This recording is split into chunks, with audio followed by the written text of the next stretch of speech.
people of the Philippines. So ngayon ay may tuturo ko sa inyong bagong update ni Messenger na kung saan yung litrato mo ay pwedeng gawin na sticker. Wow! So ayan, pumunta tayo sa Messenger. I-open natin yung Messenger natin. And mamili ka sa mga ka-chat mo na kung saan mo gusto gumawa ng sticker. Okay po, dito po tayo kay Tonet kasi siya po yung nagtatanong kung paano daw gumawa ng sticker. Okay?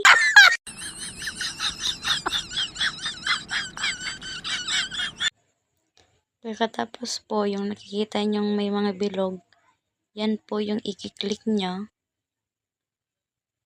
para makakreate kayo ng stick.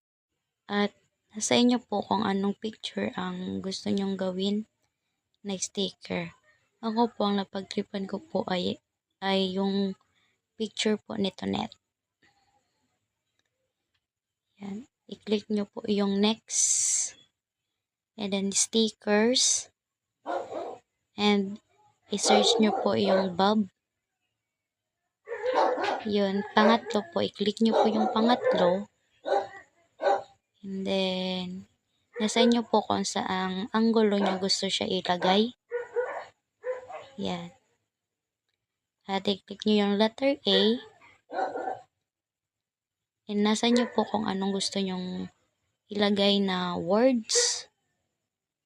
Yan. Ako po nilagay ko ay hello po Tonet. Kasi nga, pagtitripan natin si Tonet. Ang gwapo naman talaga ni Tonet, oh. What? Okay po, kung ano man po yung naisip nyo na words, i-type nyo na lang po at ilagay nyo po dyan. Ayusin nyo lang po yung pakalagay at i-click nyo na lang po yung save. Yan. And then, nandyan makikita nyo na po yung mga ginawa nyong sticker. Ako po, marami na po kong ginawa. At i-click nyo na lang po kung gusto nyong isend sa inyong ka-chat. And yan po. Yan na po kung paano po gumawa ng sticker. Salamat. Salamat po!